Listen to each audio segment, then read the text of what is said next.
नमस्कार, मी रेणुका बुलेटिनमध्ये तुमचं स्वागत आहे। सगळ्या बातम्या आपण बघणार आहोत, पण आजचा दिवस अत्यंत महत्त्वाचा आणि निर्णायक ठरणार आहे, कारण राष्ट्रवादी काँग्रेस त्याचबरोबर काँग्रेस आणि भाजपच्या आमदारांनी आतापर्यंत 180 आमदारांनी आपला मतदानाचा हक्क बजावला, त्यांनी मतदान केल्याची माहिती कळते। राज्यसभेच्या निवडणुकीच्या दृष्टीने आजचा दिवस अत्यंत महत्त्वाचा आहे। दुसरीकडे शिवसेनेच्या आमदारांनी अजून मतदानाला सुरुवात केलेली नाही।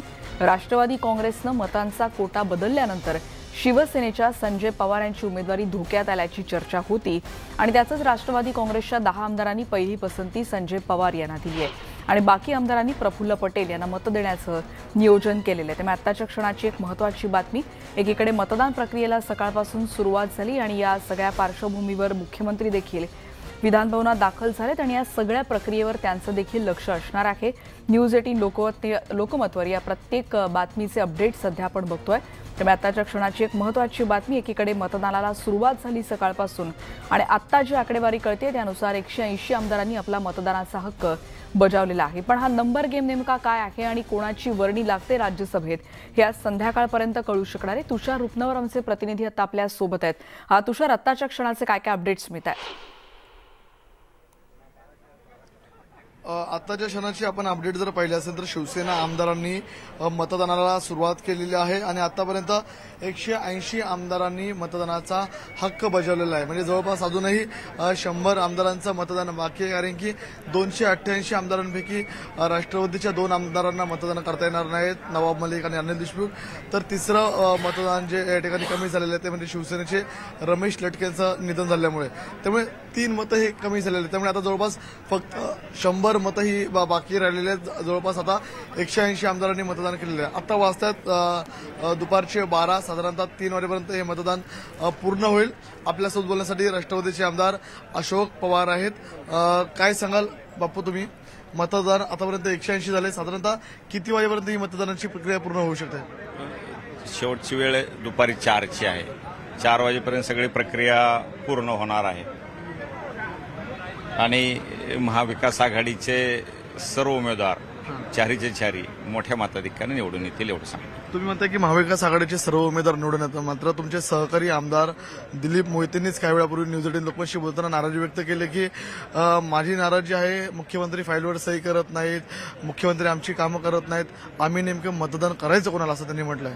आम्ही सगळे आदरणीय अजितदादांचे अत्यंत निष्ठावंत सहकारी आहे, त्यामुळे आम्ही अजितदादांच्या एकाही शब्दाच्या पलीकडे आम्ही जाणार नाही। मी असेल, आमदार दिलीपराव मोहिते असतील, अजितदादा सांगतील ते आम्ही करतो। अजितदादा सांगतील ते तुम्ही करताय, मात्र काय सांगाल की प्रत्येक पक्ष हा विजय आमचाच होईल असं म्हणते, भाजपा दावा असा करते की आमचाच विजय होईल, मात्र राष्ट्रवादीची भूमिका यामध्ये महत्त्वाची राहणार आहे, त्यापेक्षा मित्रपक्ष आणि अपक्षांची देखील राहणार आहे। मित्रपक्ष आणि अपक्ष हे तुम्हाला मतदान करतील असं वाटतं तुम्हाला? नक्कीच, कारण आपण पाहिलं असेल की आदरणीय मुख्यमंत्री ठाकरे साहेब, आदरणीय उपमुख्यमंत्री अजितदादा पवार साहेब, ह्या सगळ्यांना सोबत घेऊन जाण्याचं एक चांगलं नियोजन त्यांनी चालवलेलं आहे। त्यामुळं इथं पुढेही शंका नाही, वेळ फार दूरची नाही, 4 वाजता मतदान संपणार आहे आणि लगेच मतमोजणी सुरू होणार। शिवसेनेच्या उमेदवाराचा विजय होईल असं म्हटलं जाते, पण दुसरीकडे भाजपाचे उमेदवार अनिल बोंडेंनी एक वक्तव्य केलेलं आहे की तुम्हाला कळेल 5 वाजेपर्यंत एका संजयचा पराभव झालेला असेल। आता 2 उमेदवार संजय आहेत, एक संजय राऊत आणि एक संजय पवार, नेमकं काय वाटतं त्यांना? अजिबात होणार नाही। 4 उमेदवार मी सांगितले तसे महाविकास आघाडीचे विजय होतील। श्रीयुत बोंडेजी अनेक वेळेला चुकीचं काहीतरी वक्तव्य करतात, नंतर आपल्या लक्षात येतं की आजच्या या समाजकारणात, राजकारणात इतकं चुकीचं पण बोलू नये, हे पण मी सांगू शकतो। हे होतं आपल्यासोबत बोलण्यासाठी अजितदादांचे विश्वासू सहकारी, ज्यांना निकटवर्ती म्हणले जातात।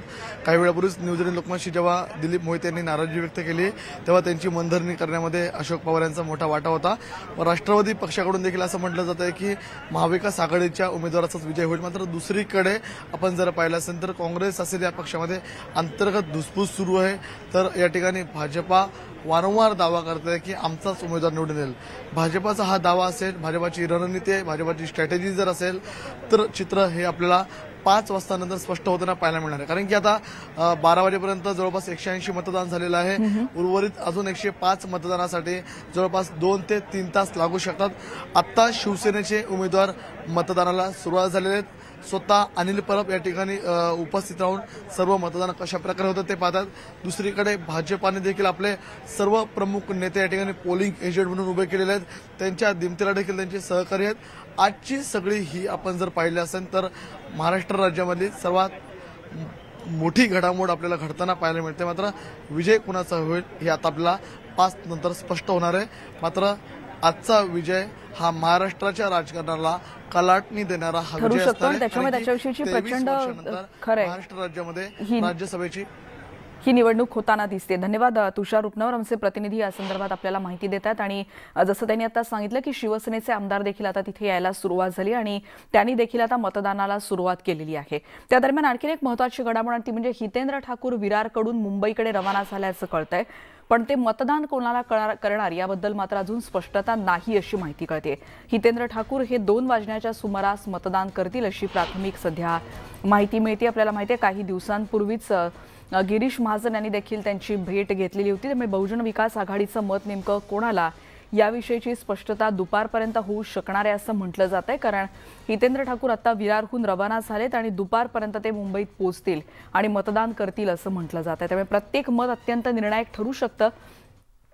आत्ताच्या क्षणाची एक महत्त्वाची बातमी ती म्हणजे हितेंद्र ठाकूर यांचं मतदान दुपारी होत आहे. राज्यसभेची 6वी जागा कोण जिंकणार या सगळ्याचं काउंटडाऊन आता सुरू झालंय. कारण मतदान प्रक्रियेला सकाळपासून सुरुवात झालेली आहे. त्यामुळे 7वा उमेदवार कोणता पराभूत होणार हे आज संध्याकाळपर्यंत म्हणजे अर्थातच मतमोजणीनंतर स्पष्ट होणार आहे. त्यामुळे आत्ताच्या क्षणाची महत्त्वाची बातमी हितेंद्र ठाकूर यांचं मत नेमकं कोणाला याच्याविषयीची स्पष्टता संध्याकाळी येऊ शकेल. काही वेळापूर्वी ते विरारकडून रवाना होतानाची ही दृश्य सध्या आपण पाहतोय.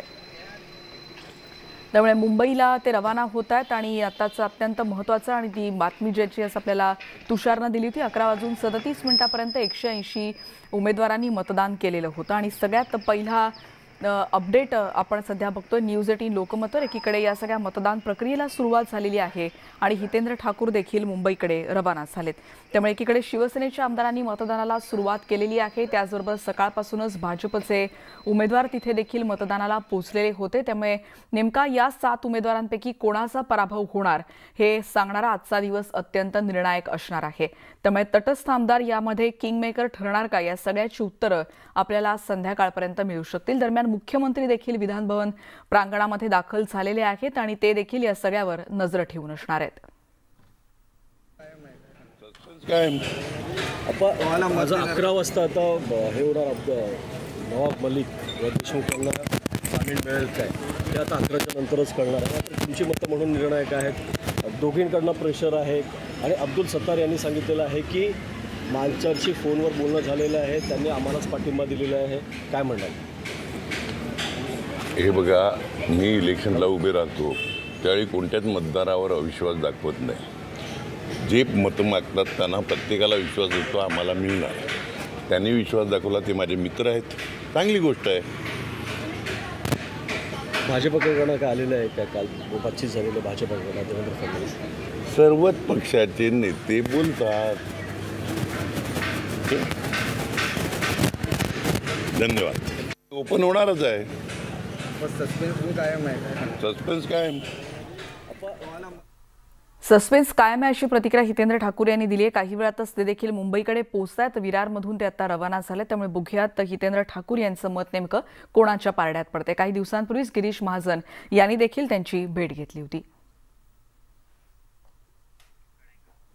पुढची बातमी आपण बघणार आहोत. समाजवादी पक्षाचा मवियाला पाठिंबा असल्याचं आता स्पष्ट झालेलं आहे. कारण भाजप विरोधात मत देणार असल्याचं रईस शेख यांनी म्हटलंय. आमचं मत सेक्युलर आहे, धर्मनिरपेक्ष असल्याचं देखील रईस शेख यांनी म्हटलेलं आहे. त्यामुळे समाजवादी पक्षानं महाविकास आघाडीला पाठिंबा दिल्याचं आता स्पष्ट झालंय. भाजप विरोधात मत देणार असल्याचं रईस शेख यांनी म्हटलंय.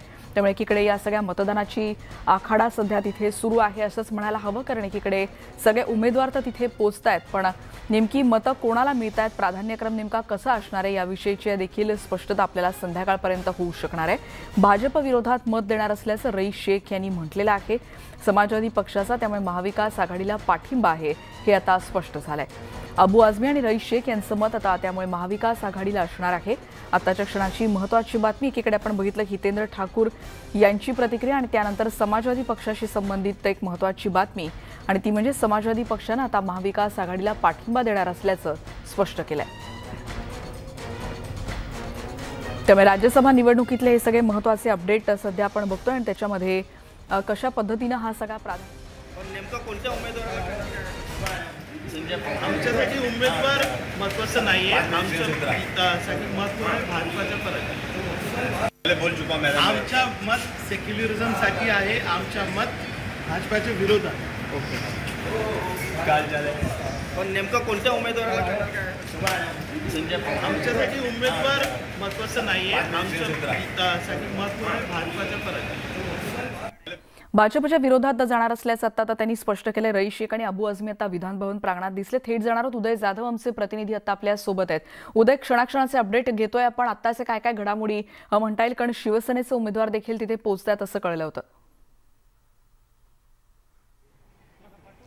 अगदी बरोबर. सगळ्यात महत्त्वाचं म्हणजे शिवसेनेच्या आमदारांनी त्यांचं मतदान जे आहे ते सुरू केलेलं आहे. आता आमदारांचं मतदान जे आहे ते आता काही वेळात संपेल असं देखील सांगण्यात येत आहे.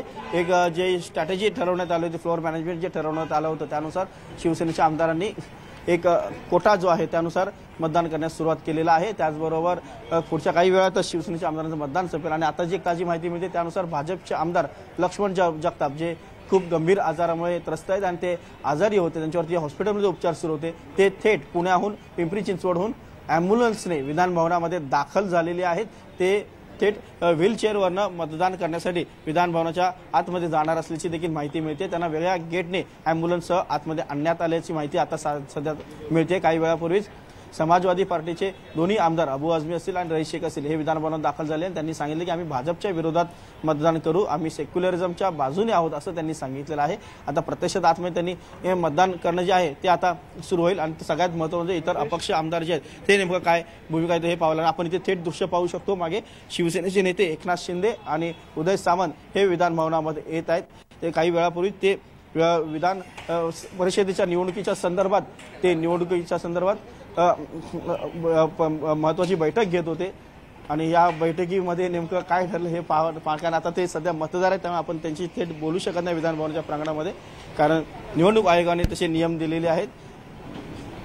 शिवसेना नेते एकनाथ शिंदे आणि उदय सामंत हे मतदान करण्यासाठी विधान भवनात आता दाखल झालेले आहेत. त्यांचं मतदान आता होईल. आपण इथे पाहू शकतो राष्ट्रवादी काँग्रेसचे नेते आणि गृहनिर्माण मंत्री जितेंद्र आव्हाड हे देखील त्यांची चर्चा करतात. कशा प्रकारे मतदान पार पाडलेलं आहे आणि पार पडत आहे याबद्दल ते माहिती देत आहेत. एक विधान भवनाच्या प्रांगणावरती आपण नेहमी पाहतो अनेक आंदोलनं होत असतात, इथे अनेक निदर्शनं होत असतात, मात्र आज निवडणूक प्रक्रिया पार पाडते आहे आणि त्यामुळे एक शांततेचं वातावरण देखील आपल्याला पाहायला मिळतंय. सर्व पक्षांचे उमेदवार आतमध्ये आहेत आणि मतदार जे आहेत ते आता मतदान करून बाहेर पडत आहे. जी आता माहिती मिळते त्यानुसार एक 12 वाजून 10 मिनिटं झालेली आहेत. साधारणतः 1 ते 1:30च्या सुमारास सर्व आमदारांचं मतदान पार पडेल. काही अपक्ष आणि इतर जे लहान पक्ष आहेत ते येतील आणि त्यांचं मतदान देखील ते पार पाडतील. साधारणतः 2:30 पर्यंत ही मतदान प्रक्रिया जी पूर्ण होईल असं दिसतं आहे. दुपारी संध्याकाळी 4 वाजेपर्यंत ही वेळ आहे, मात्र त्याआधीच मतदान जे आहे ते पूर्ण होईल आणि जर का मतदान पूर्ण झालं सर्व आमदारांचं तर मतदान प्रक्रिया जी आहे मतमोजणी जी आहे ती देखील लवकर सुरू होईल का हे पाहावं लागणार आहे. मात्र जे नियोजित वेळ आहे त्यानुसारच निवडणूक आयोग मतमोजणी जी आहे ती सुरू करणार असल्याची माहिती मिळते आहे. त्यामुळे एक अंदाज जो आहे तो माहिती पडतो, कारण सगळ्यात महत्त्वाचं म्हणजे पोलिंग एजंट जे ते आतमध्ये असतात, त्यांना चिठ्ठी दाखवून मतदान जे आहे ते केलं जात आहे. त्यामुळे कुठल्या पक्षाच्या आमदारांनी कोणाला मतदान केलंय त्याची एक गोळाबेरीज जी आहे ती कच्च्या स्वरूपामध्ये हाती लागते आणि नेमकं एकूण विजयाचा रेशो जो आहे तो देखील आपल्याला कळू शकणार आहे. नेमकं काय कोणत्या आमदारांनी कोणत्या उमेदवारांना किती मदत दिली आहे आणि विशेष म्हणजे दुसऱ्या पसंतीची मतं जी आहे त्यांचं मूल्य किती ठरत आहे. त्यानुसार 6व्या उमेदवार जे आहे त्यांचं जिंकणं जे आहे ते त्या दुसऱ्या पसंतीच्या होईल. कारण आता बहुजन विकास आघाडी सारखे पक्षाचे छोट्या पक्षाचे काही आमदार सोडले तर जवळजवळ सगळ्या पक्षाचे आमदार या ठिकाणी पोहोचलेले आहेत. काही आमदार हे हॉस्पिटलमधून देखील इथे मतदानाकरता आलेले आहेत आणि म्हणून ज्या आमदारांना मतदान करण्याची परवानगी देण्यात आलेली आहे अशा आमदारांचं 100% मतदान होईल असा निश्चितपणे अंदाज आहे। आणि याच्यामध्ये महाविकास आघाडीचे जे 4 उमेदवार आहेत ते 4ही उमेदवार पहिल्या पसंतीच्या मतांमध्ये पहिल्या राऊंडला निवडून येतील अशी उत्तम परिस्थिती महाविकास आघाडीच्या बाजूनं आहे। भारतीय जनता पार्टीनं खूप मोठं संभ्रमाचं वातावरण निर्माण केलं होतं, खूप मोठं अस्वस्थतेचं वातावरण आणि अशांततेचं वातावरण निर्माण करण्याचा प्रयत्न केला, परंतु आता जे एकंदरीत चित्र दिसतंय त्याच्यातून भारतीय जनता पार्टीच्या बद्दल मोठ्या प्रमाणामध्ये आमदारांमध्ये आणि जनतेमध्ये असंतोष आहे आणि तो असंतोष संध्याकाळी मतमोजणीच्या निमित्तानं स्पष्ट होईल। आणि 20 तारखेची निवडणूक सुद्धा जी भारतीय जनता पार्टीनं या ठिकाणी आपल्या मतांच्या कोट्यापेक्षा अधिकचे उमेदवार उभे करून जणू काय महाविकास आघाडी सरकार यांच्यामध्ये खूप मोठा असंतोष आहे असं दाखवण्याचा प्रयत्न केलाय, ते हवेमध्ये उडणारं भारतीय जनता पार्टीचं विमान संध्याकाळी लँडिंग होईल। MIM ही महाविकास आघाडीची बी टीम आहे असं भाजप म्हणते। असं आहे की भारतीय जनता पार्टीच्या बी टीम कोण, सी टीम कोण ही अख्ख्या देशानं पाहिलंय, तुम्ही पाहिलं, आम्ही पाहिलंय। त्यामुळे भारतीय जनता पार्टी कोणाबद्दल कधी काय बोलेल याबद्दल भारतीय जनता पार्टीच्या शब्दाबद्दल कोणाचीही विश्वासार्हता राहिलेली नाही। त्यामुळे भारतीय जनता पार्टी काय बोलते इकडे लक्ष देण्याची आवश्यकता नाही। त्यांनी आणखी दावा केला की महाविकास आघाडीचा एक संजय आज घरी जाणार आहे, महाविकास आघाडीचा एक संजय आज घरी जाणार आहे। हे भारतीय जनता पार्टीचे लोक हे अशा पद्धतीने काही वक्तव्य करत असतात, परंतु संध्याकाळी 5 वाजता वस्तुस्थिती काय ही आपल्या सर्वांच्या डोळ्यासमोर येईल। सर, हिंदी में जानना चाहेंगे कि AIMIM ने जो है महाविकास आघाड़ी को सपोर्ट किया है, क्या आप कॉन्फिडेंट है कि AIMIM उनको वोट करेंगे? ऐसा है कि AIMIM ने किसको सपोर्ट किया है, किसको सपोर्ट किया नहीं, ये मुझे जानकारी नहीं। ये गुप्त मतदान बोलते हैं, कॉन्फिडेंशियल मतदान बोलते हैं। वो अंदर जाके किसको मतदान करेंगे, क्या करेंगे, ये ना तुम बोल सकते हो ना मैं बोल सकता हूँ। तो भारतीय जनता पार्टी कैसी बोल सकती है? लेकिन उन्होंने ट्वीट किया इम्तियाज जलील ने कि हम महाविकास आघाड़ी को सपोर्ट करेंगे। ये उन्होंने ट्वीट किया है, महाविकास आघाड़ी ने तो नहीं ट्वीट किया है। महाविकास आघाड़ी तो नहीं उनके पास गई हुई है। तो ये भारतीय जनता पार्टी की चाल है, क्योंकि उनको मालूम है हम हारने वाले हैं। तो हारते टाइम में कुछ तो भी इल्जाम लगाओ, आरोप करो। ये भारतीय जनता पार्टी के हमेशा का काम का कार्य पद्धति है। वो हिसाब से भारतीय जनता पार्टी काम कर रही है, उसको ज्यादा कोई महत्व देने की आवश्यकता मुझे लगती है। कहना है कि नंबर्स आपके पास श्योर नहीं है कि MIM उनको ही वोट करेगी, आप ऐसा बोल रहे हैं? ये कॉन्फिडेंशियल वोट है। कौन पार्टी छोड़ के मैं किसके पार्टी का हूँ, ये मेरे पार्टी के जो भी पोलिंग एजेंट होता है उसको वो वोट बताना पड़ता है। बाकी कौन कहाँ वोटिंग करता है ये बताने का मतलब बयान है, बता नहीं सकते हैं। वो गुनाह हो सकता है, वो वोट बाद हो सकता है। तो इसका मतलब कैसे जाने हम कौन किसको मतदान करते हैं? मेरी पार्टी, मेरी महाविकास आघाड़ी किसको मतदान करती है ये मैं बोल सकता हूं, लेकिन बाकी जो इंडिपेंडेंट है, छोटे पार्टी है, वो किसको मतदान करते हैं मैं नाही कही सकता हूं। सर, मराठीमध्ये MIMच्या जलील यांनी ट्विट केलंय की आम्ही महाविकास आघाडीला पाठिंबा देतो। असं आहे की MIMच्या जलील इम्तियाजनी काय ट्विट केलं हे मी पाहिलेलं नाही, परंतु भारतीय जनता पार्टीची बी टीम, सी टीम अख्ख्या देशाला माहिती आहे। भारतीय जनता पार्टी नेहमीच अशा पद्धतीचा रडीचा खेळ खेळणं, अशाच पद्धतीनं खोटे नाटे आवई उठवणं, खोट्या नाट्या गोष्टींनी उठवायच्या, संभ्रम करायचे, आरोप करायचे, त्यामुळं याच्या पाठीमागे भारतीय जनता पार्टीचा हात असावा असा माझा अंदाज आहे। धन्यवाद सर। राहिलेला नाही असं आता भास्कर जाधव यांनी प्रतिक्रिया देताना म्हटलेलं आहे आणि भाजपला अधिक महत्त्व देण्याची गरज नाही असं देखील त्यांनी आता स्पष्ट केले। एकूणच ही सगळी गुप्त मतदान पद्धती आहे आणि पोलिंग एजंटला या संदर्भात म्हणजे प्राधान्यक्रम नेमकी पसंती कशा पद्धतीनं देण्यात आलेली, कोणते पर्याय निवडलेत हे दाखवावं लागत असतं आणि त्यानंतरच याची रणनीती स्पष्ट होत असल्याचं देखील त्यांनी म्हटलंय।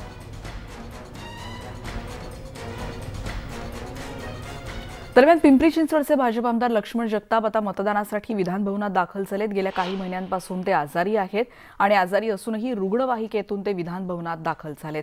मतदानासाठी ते पोचल्याची देखील माहिती सध्या कळते। काही वेळापूर्वी ते पिंपरी चिंचवडमधून निघताना देखील आमच्या प्रतिनिधींनी त्यांच्या कुटुंबियांची बातचीत केलेली होती। ते भाजप आमदार लक्ष्मण जगताप त्यामुळे रुग्णवाहिकेतून मतदानासाठी आलेले आहेत। त्यामुळे अत्यंत महत्त्वाची ही घडामोड सध्या आपण बघतोय। प्रकृती अस्वास्थ्य असून देखील मतदानाचा हक्क बजावण्यासाठी जेव्हा लक्ष्मण जगताप रवाना होत होते तेव्हाची ही दृश्य आहेत आणि काही क्षणांपूर्वीचे अपडेट मिळतात त्यानुसार ते विधान भवन प्रांगणात दाखल झालेत। थेट जाऊया जितेंद्र आव्हाड सध्या संवाद साधतात। भाजप म्हणतंय की एमआयएम ही महाविकास आघाडीची बी टीम आहे हे आता स्पष्ट झालंय। अच्छा, म्हणजे आता त्यांना ती बी टीम आजच्या दिवसापुरती इथे आली म्हणून त्यांना वाटत नाही का? त्यांना राष्ट्रीय पातळीवरती भूमिका आहे त्यांची, त्याच्यामुळे सर जवळपास 200 मतदान पूर्ण झालेले आहेत। भाजप असा दावा करते की आमचा विजय हा निश्चित आहे। तुम्ही पिक्चरमध्ये बघितलं का अमिताभ बच्चनच्या वगैरे कुठल्या विलन जेव्हा आत जातो तेव्हा असं दाखवतं जसं झालं अमिताभला आता तो मारूनच बाहेर येणार। शेवटी एंडला काय होतं ते माहिती आहे का तुम्ही? तसं काय काही वेगळं काय नाही त्याच्यात। अजूनही दिलासा मिळालेला नाहीये, कोर्टात जामीन हा शब्द बघून अर्ज करा नाही, मी काय बातम्या भागितलेल्या नाहीत आणि त्या संबंधी मला काय माहिती पण ते 2 मतं मिळणार नाहीत सर, त्यांना नाही मिळालं। मला कोर्टाच्या बाबतीत काहीच माहित नाही, त्यामुळे मी त्याच्यावर भाष्य करणं उचित ठरवलं। जलील यांनी स्वतः ट्विट केलेलं आहे की आम्ही महाविकास आघाडीला पाठिंबा देतो। तो त्यांचा मनाचा प्रश्न आहे ना, त्याच्यावरती आम्ही का भाष्य करावं? त्यांना मन आहे, त्यांचे काही आराखडे असतील, त्याच्यावरती आमचं भाष्य होऊन काय फायदा आहे? भाजपने दावा केला की महाविकास आघाडीचा एक संजय आज घरी जाणार। पिक्चरमध्ये कधी विलनला आतमध्ये जाताना पाहिलं कसं जातो तो? त्याला असं वाटतं मी हिरोला मारूनच बाहेर येणार। अंतिम आता काय होतं हे पिक्चरमध्ये स्पष्ट होतं। चल काय सर भाजपचे उमेदवार अनिल बोंडे असं म्हणतात की एका संजयचा पराभव होईल, तुम्ही 5-15 चित्र पहा। अनिल बोंडे काही बोलू शकतात, त्यांच्या तोंडाला कोण लगाम लावणार यार? एवढे दिवस तुम्ही अनुभवताय। चला बाय। जितेंद्र आव्हाड यांनी आता प्रसारमाध्यमांशी संवाद साधलेला आहे आणि आता जशी माहिती कळते त्यानुसार आतापर्यंत 200 आमदारांचं मतदान प्रक्रिया सध्या पूर्ण झालेली आहे आणि राज्यसभा निवडणुकीसाठीच्या मतदान प्रक्रियेला 4 वाजेपर्यंत मतदान प्रक्रिया होणार आहे आणि त्यानंतर संध्याकाळी या सगळ्याची मतमोजणी होऊन कळू शकणार आहे राज्यसभेवर नेमकं कोण जाणार। आणि एकीकडे दावा केला जातोय, अनिल बोंडे यांनी देखील सकाळी प्रतिक्रिया दिली आणि त्यांनी असं म्हटलं होतं की एक संजय जाऊ शकतात, मतदानामध्ये हरू शकतात असं देखील त्यांनी प्रतिक्रिया देताना म्हटलं होतं। आणि यानंतर एक ब्रेक घेऊन आपण पुन्हा भेटणार आहोत। पहा फक्त न्यूज 8 आणि ब्रेकनंतर आपण बघणार आहोत राज्यसभा निवडणुकीसाठी एक मत अत्यंत महत्त्वाचं आहे आणि त्याच्यामुळे आजारी असलेल्या आमदारांनी देखील थेट अँब्युलन्समधून विधान भवनात येत मतदानाचा हक्क बजावला आहे। आता आपण 2 दृश्य बघतोय, भाजप आमदार लक्ष्मण जगताप आणि त्याचबरोबर मुक्ता टिळक यांनी देखील मतदानाचा हक्क बजावलाय। दोन्ही आमदार विशेष रुग्णवाहिकेतून विधान भवन परिसरामध्ये काही वेळापूर्वी दाखल झाले होते। या दोन्ही आमदारांसाठी विधान भवनाच्या मागच्या दारातून जाण्याची व्यवस्था देखील यावेळी करण्यात आलेली होती। प्रत्येक मत यावेळी महत्त्वाचं आहे आणि त्याच्यामुळे हे दोन्ही आमदार काही वेळापूर्वी दाखल झालेत तेव्हाची ही दृश्य सध्या आपण बघतोय की एअर ॲम्ब्युलन्समधून या दोघांनाही आणण्यात आलेलं होतं। पिंपरी चिंचवडमधून लक्ष्मण जगताप आणि पुण्याहून मुक्ता टिळक या विधान भवन परिसरात दाखल झाला आणि त्यांनी देखील आपल्या मतदानाचा हक्क बजावलेला आहे। त्यामुळे थेट रुग्णवाहिकेतून या दोन्ही आमदारांनी विधान भवन प्रांगणात येत आपलं अत्यंत महत्त्वाचं कर्तव्य पार पाडलेलं आहे। प्रकृती अस्वास्थ्यामुळे सध्या त्यांच्यावर उपचार सुरू आहेत आणि त्यानंतरही हे दोन्ही आमदार विधान भवन प्रांगणात दाखल झालेत आणि त्यांनी आपला मतदानाचा हक्क बजावला आहे। त्यामुळे राज्यसभेच्या निवडणुकीचे एक अपडेट सध्या आपण बघतोय। आतापर्यंत 200 उमेदवारांनी मतदान केल्याची माहिती एकीकडे बघते आणि त्याच्यात प्रत्येक मत निर्णायक असल्यामुळे आता हे दोन्ही आमदारांची दृश्य तर आपण एकीकडे पाहतो आहोतच, पण थेट रुग्णवाहिकेतून ते दोघं जण दाखल होतानाची ही दृश्य आहेत. पण त्याच दरम्यानमध्ये राज्यसभेच्या 6 जागांसाठी हे मतदान होतंय आणि प्रचंड चुरस अशासाठी निर्माण झालेली आहे, कारण 7वा म्हणजे कोणता उमेदवार पराभूत होणार हे आज संध्याकाळपर्यंत स्पष्ट होणार आहे. या सगळ्याचा प्राधान्यक्रम पसंती नेमकी कोणत्या क्रमाने देण्यात आलेली आहे या सगळ्याची मोजणी केली जाईल आणि त्यानंतर मतमोजणीनंतर कळू शकणार आहे की नेमके कोणते उमेदवार राज्यसभेवर आता प्रतिनिधित्व करणार आहेत. पण त्याच्यामुळे पक्षनिष्ठा अत्यंत महत्त्वाची आहे आणि याचं भान राखत हे दोन्ही आमदार जेव्हा पोचले होते प्रांगणामध्ये तेव्हाची दृश्य सध्या आपण पाहतोय. त्यामुळे उपस्थितांनी देखील त्यांना अभिवादन केलेलं आहे, कारण इतक्या तब्येतीची तक्रारी असून देखील त्यांनी स्वतः तिथे येऊन मतदानाचा हक्क बजावल्यामुळे उपस्थितांनी टाळ्या वाजवून त्यांचं स्वागत केलेलं आपण या दृश्यांमध्ये बघतोय. अधिक माहिती घेणार स्वाती लोखंडे आमच्या प्रतिनिधी देखील आता आपल्या सोबत आहेत. स्वाती, आत्ताचे काय काय अपडेट्स मिळतात आणि त्याचबरोबर मतदानाचा हक्क बजावण्यासाठी प्रकृती अस्वास्थ्य असून देखील हे आमदार तिथे पोहोचलेत आणि त्यांनी देखील आपला मतदानाचा हक्क बजावला. या क्षणाची महत्त्वाची बातमी ही आहे की दुपारी 12:25 मिनिटांपर्यंत म्हणजे साधारणतः आता जर आपण बघितलं की 2 मिनिटांपूर्वी 238 एकूण आमदारांनी मतदान केले. ही या क्षणाची महत्त्वाची बातमी आहे. आपण जर बघितलं की पहिल्या 1.5 तासातच जवळपास 50% आमदारांनी मतदान केलं होतं आणि हा आकडा जो आहे तो आता 238 वर पोहोचलाय आता दुपारी 12:25 पर्यंत. त्यामुळे जवळपास मतदान उरकत आलंय असं म्हणायला हरकत नाही. पण काही आमदार आहेत, मग हितेंद्र ठाकूर असतील किंवा त्यांचा मुलगा, तर ते साधारणतः एक दुपारी 3 वाजेपर्यंत येतील असं इतकंच कळतंय. पण दुसऱ्या बाजूला जसं आपण बघितलं की काही आमदार की ज्यांची प्रकृती अस्वास्थ्य इतकं वाईट आहे, म्हणजे त्यांच्याकडे बघितल्यावरच आपल्या लक्षात येतील की लक्ष्मण जगताप असतील जे स्वतः काही तासांपूर्वीच रुग्णालयातून डिस्चार्ज झालेत आणि तसं असतानाही पुण्यावरून ॲम्ब्युलन्सने ते थेट इथे आपलं कर्तव्य बजावण्यासाठी मतदानाचा हक्क बजावण्यासाठी इथे आलेले आहेत. आणि त्याचबरोबर मुक्ता टिळक त्यांनाही इथे ॲम्ब्युलन्समधनं आणण्यात आलेलं आहे.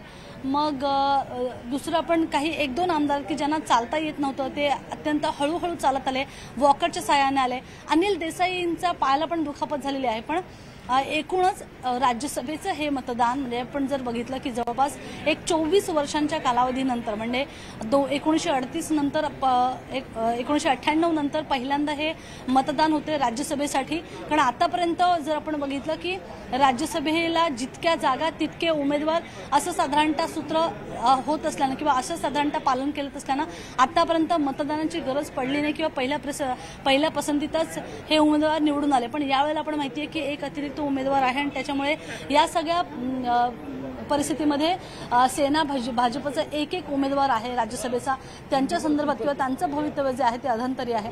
त्यामुळे नेमकं कुणाच्या पारड्यात मतं पडतात किंवा जास्तीत जास्त अपक्ष आमदारांचा कुणाला पाठिंबा मिळतोय यावर हे गणित सगळं अवलंबून असणार आहे. त्यामुळे बघावं लागेल की आता अगदी प्रकृती अस्वास्थ्य असू दे किंवा तब्येत बिघडलेली असू दे किंवा मग हे सगळं गणिताची जुळवाजुळव असू दे किंवा मग काँग्रेस राष्ट्रवादीचा फॉर्म्युला जो आतापर्यंत असं ठरलेला आहे की दुपारपर्यंत साधारणतः 42 मतांचा कोटा पूर्ण करून आणि त्याच्यानंतर एखादं वैध अवैध मत ठरलं तर एखादं अतिरिक्त मत असं 45 मत एका उमेदवाराला देण्यासंदर्भात जे ठरलेलं आहे तर त्या संदर्भात नेमकं काय भूमिका घेतात दोन्ही पक्ष हे बघावं लागेल.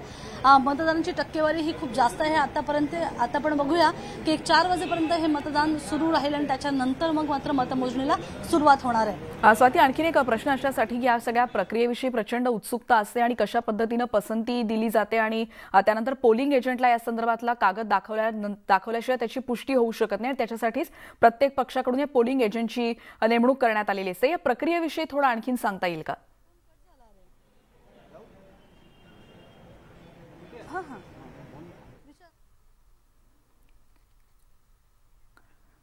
स्वातीकडे आपण पुन्हा एकदा जाण्याचा प्रयत्न करणार आहोत. पण जेव्हा विधान भवनात हे सगळे एकीकडे आता 238 आमदारांनी आतापर्यंत मतदान केले, लक्ष्मण जगताप जेव्हा तिथे दाखल झाले तेव्हा पक्षाच्या विविध नेत्यांनी त्यांची भेट घेतली होती आणि तेव्हाची देखील ही दृश्य सध्या आपण पाहतोय. त्यामुळे 1998 नंतर पहिल्यांदाच राज्यसभेसाठी हे मतदान होतंय आणि नेमकी प्रक्रिया कशी आहे याविषयी आणखी माहिती जाणून घेणार आहोत. स्वाती, माझा आवाज येत असेल तर या प्रक्रियेविषयी सांगता येईल का? पोलिंग एजंट यासाठी कशा पद्धतीने नेमण्यात आलेले असतात आणि कशा पद्धतीने या प्रक्रियेमध्ये आमदारांना यासाठीचं काल ट्रेनिंग देण्यात आलं होतं आणि त्यानंतर ही प्रक्रिया आज पार पडते? खरं तर 1998 सालात जे आमदार होते किंवा जे पत्रकार होते त्या संदर्भात त्यांना ही कल्पना असेलच, पण 1998 नंतर आतापर्यंत साधारणतः 24 वर्षांच्या कालावधीमध्ये आतापर्यंत कोणत्याही प्रकारे मतदान झालेलं नाहीये. हे पहिल्यांदाच असं होतं की एवढ्या 24 वर्षाच्या कालावधीनंतर हे मतदान होतंय. उद्धव ठाकरे यांची प्रतिक्रिया आपण 2 दिवसांपूर्वी ऐकली, तर त्यांचं असं म्हणणं होतं ही आमच्यावर लादलेली मतदानाची प्रक्रिया आहे. जर भाजपनं अतिरिक्त उमेदवार दिला नसता तर मात्र सगळं सुरळीत पार पडलं असतं. विरोधकांनी आमच्यावर लादलेली ही निवडणूक प्रक्रिया आहे असं उद्धव ठाकरे यांचं वक्तव्य होतं आणि या वक्तव्यातच आपल्याला अनेक गोष्टी आपल्याला समोर येत आहेत. कारण आतापर्यंत असं आहे की महाविकास आघाडीचे 4 उमेदवार आहेत, ज्यांची जर पहिल्या 3 पसंतीक्रम आपण बघितले किंवा तिघांना 42 मतांचा कोटा पूर्ण होऊ शकतोय, पण चौथा जो उमेदवार आहे त्याच्यासाठी महाविकास आघाडीला साधारणतः जी काही मतं कमी पडतात, म्हणजे भाजपपेक्षा महाविकास आघाडीला जी कमी मतं पडणार त्यांची संख्या जरी कमी असली तरी सगळं जे हे पारडं म्हणजे जर जड पारडं कुणाचं असेल तर ते आहे एकूणच अपक्षांचं. कारण अपक्षांच्या हातात ही सगळी सूत्र आहेत. जसं आपण बघितलं की सपाचे काही आमदार 2 आमदार काही वेळापूर्वीच येऊन त्यांनी मतदान केलं. MIMने पण महाविकास आघाडीला समर्थन दर्शवलेलं आहे. त्यांनी रात्री उशिरा शिवसेना नेत्यांची भेट घेतलेली होती ट्रायडंटला, ही आपल्याला माहिती आहे. त्यामुळे साधारणतः तटस्थ भूमिका घेतात की काय अशी परिस्थिती असताना मात्र या अपक्षांनी किंवा छोट्या पक्षाच्या आमदारांनी महाविकास आघाडीला पाठिंबा दिलेला आहे. आणि त्यातच की जर आपण बघितलं की राज्याच्या एकूण आकडेवारीनुसार जी काही जागा मिळाल्यात राज्यसभेच्या, तर त्यानुसार हे आमदारांचं मतदान आहे. एका उमेदवाराला साधारणतः 42 मतं पडणं आवश्यक आहे. 42 मतं पडण्यासाठी जर मतदान प्रक्रिया आपण बघितली तर मतदान प्रक्रियेमध्ये 1, 2, 3 अशी आकडेवारी प्रत्येक उमेदवारासमोर प्राधान्यक्रम द्यायचा आहे. मग राष्ट्रवादीचे आमदार आपापला आपला जो उमेदवार आहे म्हणजे प्रफुल्ल पटेल असतील त्यांना 1 क्रमांक देतील, किंवा मग जर दुसरं मत कोणाला हवं असेल तर मग संजय पवार शिवसेनेचा त्यांना मत दिलं जाईल. तसं काँग्रेसचं आहे. काँग्रेसचे साधारणतः 42 जे आमदार आहेत, मतदान करणारे मतदाता जे आहेत ते आपल्या उमेदवाराच्या समोर पहिला पसंतीक्रम टाकतील आणि मग दुसरा पसंतीक्रम हा संजय पवार जे शिवसेनेचे उमेदवार आहेत त्यांना टाकतील. आणि जसं सगळ्यांनाच माहिती आहे की राज्यसभेची निवडणूक ही दर 2 वर्षांनी होत असते. कधीही बरखास्त न होणार असे स्थायी सभागृहही ज्याला म्हटलं जातं. जसं आपण बघितलं की लोकसभे 5 वर्षांनी बरखास्त होते आणि त्याची निवडणूक लागते, पण राज्यसभेचं असं नसतं. दर 2 वर्षांनी ही निवडणूक लागत असते आणि जे उमेदवार आहेत त्या राज्याला दिलेल्या लोकसंख्येनुसार तर त्या उमेदवारांची चयन प्रक्रिया किंवा निवडणूक प्रक्रिया ही होत असते. या सगळ्या प्रक्रियेमध्ये आतापर्यंत जसं मी पुन्हा एकदा याचा उच्चार करते की गेली 24 वर्ष जी प्रक्रिया बिनविरोध होत होती त्या प्रक्रियेला पहिल्यांदाच मतदान प्रक्रिया घडते. त्यानंतर आतापर्यंत राज्यसभेची अनेकदा मतदान झालं किंवा अनेकदा उमेदवार उभे राहिले आणि त्यांचे ते कधी निवडून आले हे लोकांना कळलंही नाही. कारण ही प्रक्रिया किंवा राज्यसभेला दिले जाणारे जे उमेदवार होते, जेवढ्या जागा तेवढे उमेदवार दिले जायचे, पण पहिल्यांदा असं घडतंय. त्यामुळे या निवडणुकीचा बोलबाला झाला आणि या निवडणुकीचा बोलबाला झाल्याबरोबरच महत्त्व आलं हे अपक्षांना. आणि त्याचबरोबर आपल्याला माहिती आहे की महाविकास आघाडीच्या स्थापनेपासूनच अनेक वेगळ्या गोष्टी म्हणजे अनाकलनीय किंवा अशी एक वेगवेगळी समीकरणं पुढे येताना बघायला मिळतील. म्हणजे या 3 पक्षांचं सरकार असू दे, ज्याच्यात काँग्रेस, राष्ट्रवादी आणि सेनेसह यांनी सरकार स्थापन करणं असू दे, किंवा मग आता जर आपण बघितलं की विधानसभा अध्यक्षांशिवाय मागची अनेक सत्र सुरू आहेत. आता जर आपण बघितलं की राज्यसभेची निवडणूक पण होऊ घातली आहे, विधान परिषदेला पण भाजपा एक अतिरिक्त उमेदवार देऊ पाहतोय. त्यामुळे एक वेगळं समीकरण या सरकारच्या समोर प्रत्येक वेळेला उभं ठाकताना बघायला मिळते. आणि उद्धव ठाकरे आतापर्यंत तरी हे चॅलेंजेस व्यवस्थितपणे पेलताना बघायला मिळाले आहेत, पण आता मात्र त्यांची कसोटी आहे. त्यामुळे आज रात्री साधारणतः 7च्या नंतर कळेल की उद्धव ठाकरेंची जी कसोटी आज पणाला लागली होती त्यात ते त्याचा रिझल्ट नेमका काय आहे हे कळू शकणार आहे. स्वाती, खरं आहे कारण आजचा दिवस अत्यंत कसोटीचा, निर्णायक आणि आव्हानात्मक म्हणावा लागेल. जसं स्वाती आता आपल्याला सांगत होती की ही प्रक्रिया आतापर्यंत अत्यंत सुलभपणे होत होती, कारण जितक्या जागा तितकेच उमेदवार दिले जात होते, पण यावेळेला प्रत्येक मत महत्त्वाचं आहे, निर्णायक आहे आणि त्याच्यामुळेच कळू शकणार आहे की कोणता 7वा उमेदवार पराभूत होतोय हे संध्याकाळपर्यंत स्पष्ट होणार आहे. आता सध्या तरी ही प्रक्रिया सध्या सुरू आहे. एक ब्रेक घेऊन आपण इतर बातम्यांचा पुन्हा भेटणार आहोत. पहा फक्त. आणि आपण बातमी बघतोय राष्ट्रवादी त्याचबरोबर काँग्रेस आणि भाजपच्या आतापर्यंत 238 आमदारांनी आपला मतदानाचा हक्क बजावलेला आहे. शिवसेनेच्या आमदारांनी अजून मतदान सुरू केलं नाही असं म्हटलं जात आहे. राष्ट्रवादी काँग्रेस आणि काँग्रेसनं मतांचा कोटा बदलल्यानंतर शिवसेनेच्या संजय पवार यांची उमेदवारी धोक्यात आल्याची चर्चा होती आणि त्यानंतर राष्ट्रवादी काँग्रेसच्या 10 आमदारांनी पहिली पसंती संजय पवार यांना दिल्याचं कळतंय. बाकी आमदारांनी प्रफुल्ल पटेल यांना मत देण्याचं नियोजन केलंय. आताच्या क्षणाचे महत्त्वाचे अपडेट आणि ते म्हणजे 238 आमदारांनी आतापर्यंत आपल्या मतदानाचा हक्क बजावलेला आहे. एकीकडे उपमुख्यमंत्री अजित पवार त्याचबरोबर मुख्यमंत्री उद्धव ठाकरे देखील या विधानभवन प्रांगणामध्ये दाखल झाले काही वेळापूर्वी आणि त्यानंतर राज्यसभा निवडणुकीची ही रणधुमाळी आता आहे. 7वा उमेदवार नेमका कोण पराभूत होणार हे आज संध्याकाळपर्यंत 6:30 पर्यंत स्पष्ट होईल अशी माहिती सध्या आपल्याला कळते आहे. त्याच्यामुळे अजूनही 238 आमदारांनी मतदान केलेलं आहे. अपक्ष नेमकं कोणाला मतदान करतात हे देखील संध्याकाळपर्यंत स्पष्ट होऊ शकणार आहे. याच्यामध्ये बहुजन विकास आघाडीचे नेते हितेंद्र ठाकूर देखील विरारहून रवाना झाले होते. ते देखील दुपारपर्यंत आता मतदान प्रक्रियेसाठी पोहोचत आहेत. त्यामुळे राज्यसभेसाठीची ही जागा राज्यातून कोण नेमकं प्रतिनिधित्व करणार याविषयीचं उत्तर आज रात्रीपर्यंत आपल्याला मिळू शकणार आहे. त्यामुळे 6व्या जागेवर नेमकं कोण जाणार याविषयी या सगळ्यांमध्ये आता चुरस असणार आहे आणि त्यामुळे प्रत्येक अपडेट सध्या आपण न्यूज 18 लोकमतवर बघतोय. त्यामुळे आत्ताच्या क्षणाचे एक महत्त्वाचे अपडेट आणि ते म्हणजे 238 आमदारांनी आतापर्यंत मतदानाचा हक्क बजावला आहे.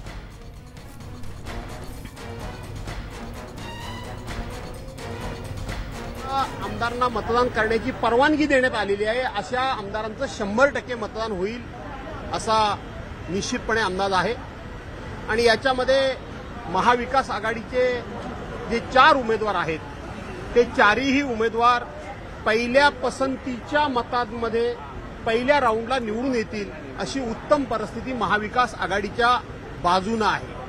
भारतीय जनता पार्टीनं खूप मोठं संभ्रमाचं वातावरण निर्माण केलं होतं. खूप मोठं अस्वस्थतेचं वातावरण आणि अशांततेचं वातावरण निर्माण करण्याचा प्रयत्न केला. परंतु आता जे एकंदरीत चित्र दिसतंय त्याच्यातून भारतीय जनता पार्टीच्या बद्दल मोठ्या प्रमाणामध्ये आमदारांमध्ये आणि जनतेमध्ये असंतोष आहे आणि तो असंतोष संध्याकाळी मतमोजणीच्या निमित्तानं स्पष्ट होईल. सर, भाजप म्हणतंय की MIM ही महाविकास आघाडीची बी टीम आहे हे आता स्पष्ट झालंय. अच्छा, म्हणजे आता त्यांना ती बी टीम आजच्या दिवसापुरती इथे आली म्हणून त्यांना वाटत नाही का? त्यांना राष्ट्रीय पातळीवरती भूमिका आहे त्यांची. त्यामुळे प्रत्येक पक्षानं म्हटलंय आणि त्याचबरोबर महाविकास आघाडीच्या सगळ्याच नेत्यांनी म्हटलंय की आमचे उमेदवार निश्चितपणे राज्यसभेवर निवडून जातील असा विश्वास एकीकडे महाविकास आघाडीतले नेते असतील त्याचबरोबर भाजपनं देखील त्याच पद्धतीनं विश्वास व्यक्त केला.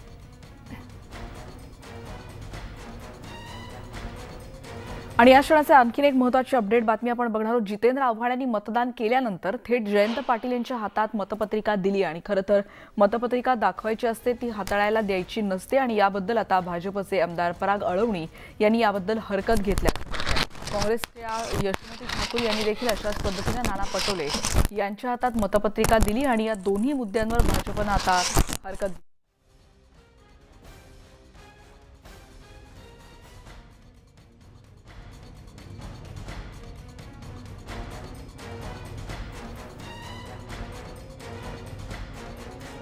आताच्या क्षणाची महत्त्वाची बातमी सध्या आपण बघतोय आणि त्यामुळे ही दोन्ही मतं बाद करावीत अशी भाजपची मागणी आहे आणि त्यामुळे कोणकोणते मुद्दे ज्याच्यावर आता भाजपनं आक्षेप घेतलाय ती दोन्ही बातमी सध्या आपण बघतोय. एकीकडे यशोमती ठाकूर यांनी नाना पटोलेंकडे मतपत्रिका दिली याबद्दल देखील भाजपनं आता हरकत घेतलेली आहे आणि त्याचबरोबर या दोन्ही मुद्दे त्यांनी आता उपस्थित केलेले आहेत. भाजपचे आमदार पराग अळवणी यांनी याबद्दलचा मुद्दा उपस्थित केल्याची माहिती सध्या कळते. तुषार उपनवर यांच्याकडून अधिक माहिती घेऊया. तुषार, नेमकं काय घडलंय ज्याच्यामुळे भाजपनं हरकत घेतली आहे? आपण जर पाहिलं असेल रेणुका, भाजपाचे जे पोलिंग एजंट आहेत पराग अळवणी प्रत्येक पक्षाचे पोलिंग एजंट आतमध्ये बसलेले आहेत आणि प्रत्येक आमदार हा मतदान करत असताना त्यांचं प्रत्येक आमदारावरती लक्ष असल्याचं आपल्याला पाहायला मिळतंय. जेव्हा राष्ट्रवादीचे नेते आणि मंत्री जितेंद्र आव्हाड यांनी मतदान केलं ते मतदान झाल्यानंतर त्यांनी त्यांची मतपत्रिका त्यांच्या पक्षाचे नेते जयंत पाटील यांच्या हातामध्ये दिली. तेव्हा त्या पत्रिका हातात दिल्यानंतर भाजपाचे जे आहेत पोलिंग एजंट पराग अळवणी यांनी या मतावरती आक्षेप घेतलाय। त्याचप्रमाणे काँग्रेसच्या मंत्री यशोमती ठाकूर यांनी देखील मतदान केल्यानंतर या ठिकाणी पक्षाचे प्रदेशाध्यक्ष नाना पटोले यांच्या हातामध्ये मतपत्रिका दिली। त्यामुळे या दोन जणांनी मतपत्रिका ही हातात द्यायची नसते या मुद्द्यावरती भाजपाकडून आक्षेप घेण्यात आलेला आहे। 2 मतं बाद करावी अशी देखील त्यांनी मागणी केलेली आहे। नेमका आता या संदर्भामध्ये त्यांची मतं बाद केली जातात का हे आपल्याला काही काळामध्ये पाहणं महत्त्वाचं ठरणार आहे। मात्र भाजपाचे पोलिंग एजंट असतील, राष्ट्रवादीचे पोलिंग एजंट असतील, काँग्रेसचे असतील, हे प्रत्येक पोलिंग एजंट आपल्याला या ठिकाणी नजर ठेवून आहेत प्रत्येकाच्या मतदानावरती मतदान करत असताना। मात्र आता जी 2 मतं करण्यात आलेली आहेत काँग्रेसकडून यशोमती ठाकूर आणि राष्ट्रवादीकडून जितेंद्र आव्हाड, या 2 मतांवरती या ठिकाणी भाजपाकडून आक्षेप घेण्यात आलेला आहे। तुषार ज्यांनी ज्याचा आता उल्लेख तू केला होतास त्यामध्ये पोलिंग एजंटची देखील भूमिका या सगळ्यामध्ये महत्त्वाची असते। या पुढे नेमकी कशा पद्धतीने हरकतीचा मुद्दा उपस्थित होऊ शकतो किंवा त्यानंतर काही कारवाई केली जात असते? रेणुका, आपण जर पाहिलं असेल तर जेव्हा आतमध्ये बॅलेटमध्ये हे बॅलेटवरती हे सगळं मतदान सुरू आहे, हे ते शाई लावून मतदान नाही। त्यामुळे एखाद्या कागदपत्रिकेवरती पत्रिका प्रत्येक ही आमदाराला दिली जाते आणि तो आमदार त्या पत्रिकेवरती क्रमांक टाकून त्या ठिकाणी ज्या उमेदवाराला द्यायचं त्या ठिकाणी फुल्ली मारत असतो, स्वाक्षरी करत असतो।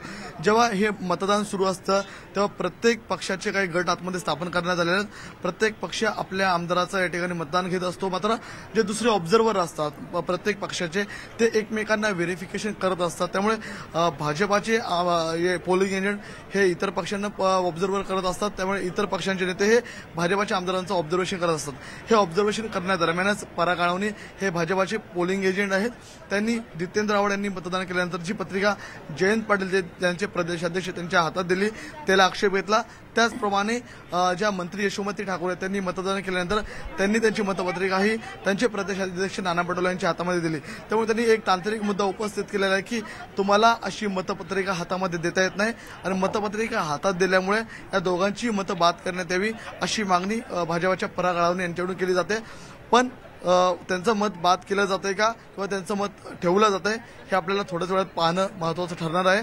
मात्र तुर्तास तरी जितेंद्र आव्हाड मतदान करून हे निघून गेलेले आहेत। धन्यवाद तुषार रुपनवर, आमचे प्रतिनिधी या संदर्भातली माहिती देत होते। पण या संदर्भातली आणखी एक महत्त्वाची बातमी येते ती म्हणजे आव्हाड आणि यशोमती ठाकूर यांच्या मताला भाजपच्या पराग अळवणी यांनी हरकत घेतली होती, पण निवडणूक आयोगानं हे आक्षेप फेटाळले असं कळतंय आणि भाजपनं हे आक्षेप घेतले होते। ही दोन्ही मतं ग्राह्य धरली जाणार हे आता स्पष्ट करण्यात आलं। त्यामुळे आताच्या क्षणाची एक महत्त्वाची बातमी, जितेंद्र आव्हाड यांनी मतदान केल्यानंतर जयंत पाटील यांच्या हातात मतपत्रिका दिली आणि यशोमती ठाकूर यांनी नाना पटोले यांच्या हातात मतपत्रिका दिली आणि हा मुद्दा भाजपनं उपस्थित करत त्याच्याबद्दलचा आक्षेप घेतला होता, हरकत घेतली होती।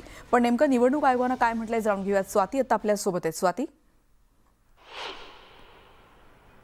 खरं तर ही सगळी मतं म्हणजे ज्याच्यावर भाजपनं आक्षेप घेतला होता यशोमती ठाकूर आणि त्याचबरोबर जितेंद्र आव्हाड या दोघांच्याही मतांवर आक्षेप घेतला होता भाजपने, हे म्हणत की जितेंद्र आव्हाड यांनी जयंत पाटलांकडे मतपत्रिका दिली होती तर यशोमती ठाकूर यांनी नाना पटोलेंकडे मतपत्रिका दिली होती आणि हातात दिल्यानं ही मतपत्रिका बाद ठरते असा आक्षेप भाजपने घेतला होता। पण तो आक्षेप रद्द करण्यात आलेला आहे आणि ही दोनही मतं वैध ठरवण्यात आलेली आहेत। ही दोनही मतच नाही पण याआधी आतापर्यंत जितकं मतदान झालं त्याच्यामधली सगळी मतं वैध आहेत असं निवडणूक अधिकाऱ्यांकडून सांगण्यात आलेलं आहे। आपल्याला ही गोष्ट खूप स्पष्टपणे आपल्या प्रेक्षकांना सांगावी लागेल की मतदान जे आहे ते जे अवैध कधी ठरतं तर समजा एखादा आमदार राष्ट्रवादीचा आहे आणि त्याने काँग्रेसच्या निवडणुकीच्या अधिकाऱ्याच्या हातात किंवा काँग्रेसच्या जे पोलिंग एजंट आहे त्याच्या हातात जर दिलं असतं तर ते मत अवैध ठरलं असतं। दुसरी गोष्ट, जे अपक्ष आहेत त्यांनीही कोणत्याही पक्षाच्या जे इतर असतील म्हणजे समजा एखादा अपक्ष आहे तो शिवसेनेला सपोर्ट करतोय पण म्हणून त्यांनी शिवसेनेचे जे काही पोलिंग एजंट आहेत त्यांना ते आपलं मतदानाची जी म्हणजे मतदान जे असतं ते दाखवू शकत नाही। कारण आपलं मत आहे ते आपल्याच पक्षाच्या निवडणूक अधिकाऱ्यांना आपल्याच पक्षाच्या पोलिंग एजंटना दाखवण्याची मुभा असते, इतर पक्षाच्या पोलिंग एजंटना ते दाखवता येत नाही आणि या मुद्द्यावर हरकत घेतली जाऊ शकते। पण हातात मतपत्रिका दिली आपल्याच पक्षाच्या पोलिंग एजंटच्या तर ती मतदान प्रक्रिया किंवा ते मतदान मतदान अवैध ठरतं का, तर तसं नाही आहे. आणि अनेकदा आपल्याला माहिती आहे की आता समजा एखादा पसंतीक्रम देताना 2 उमेदवारांच्या मध्ये एक असा आकडा लिहिला, म्हणजे वरच्या उमेदवाराला की खालच्या उमेदवाराला कोणतं नेमकं हे मत दिलं जातंय हे जर स्पष्ट नसेल तर तेही मत अवैध ठरवलं जातं. त्यामुळे मत अवैध ठरवण्याचे वेगवेगळे पॅरामीटर्स आहेत. जे पॅरामीटर्स सगळ्या पक्षाने आपापल्या आमदारांना तर सांगितलेच आहेत, पण वेगवेगळ्या पक्षांना जे काही वेगवेगळे अपक्ष आहेत की ज्यांनी महाविकास आघाडीतल्या तीनही पक्षांना सपोर्ट दाखवलेला आहे, या तीनही पक्षांनी आपापल्या अपक्ष आमदारांना किंवा आपल्याला पाठिंबा देणाऱ्या अपक्ष आमदारांना याची जाणीव करून दिलेली आहे की तुम्ही मत जरी आम्हाला दिलं तरी तुम्ही आम्हाला ती मतपत्रिका दाखवू नका, नाहीतर ती अवैध ठरण्याची शक्यता असते.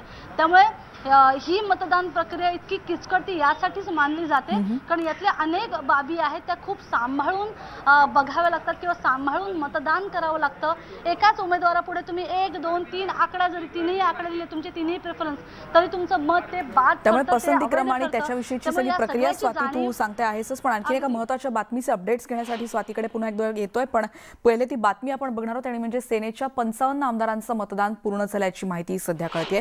या सगळ्या आमदारांनी आता मतदानाचा हक्क बजावलेला आहे. त्याचबरोबर शिवसेना समर्थक अपक्ष आणि इतर पक्षांच्या आमदारांचं देखील मतदान सध्या सुरू असल्याची माहिती सध्या कळते. त्यामुळे आताच्या क्षणाचे हे महत्त्वाचे अपडेट.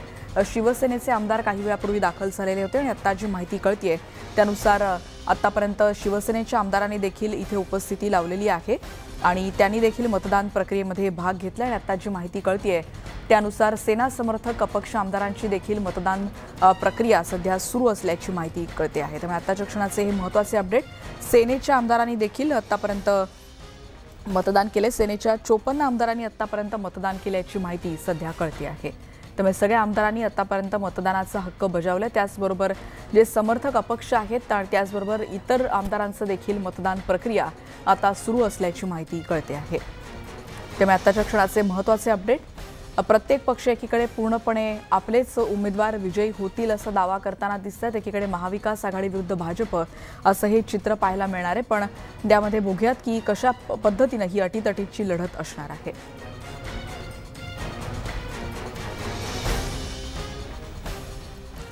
त्यामुळे आताचा दिवस अत्यंत निर्णायक असणारे. संध्याकाळपर्यंत हे चित्र स्पष्ट होणार आहे आणि त्यानंतर बघूयात नेमकी रणनीती कोणाची पास झालेली आहे, कोण यामध्ये नापास झालं हे कळू शकणार आहे. या सगळ्या बातम्यांचे अपडेट्स प्रत्येक बुलेटिनमध्ये तुमच्यापर्यंत पोहोचवत राहणार आहोत. आता इथेच थांबतोय. पहा फक्त न्यूज 18 लोकमत.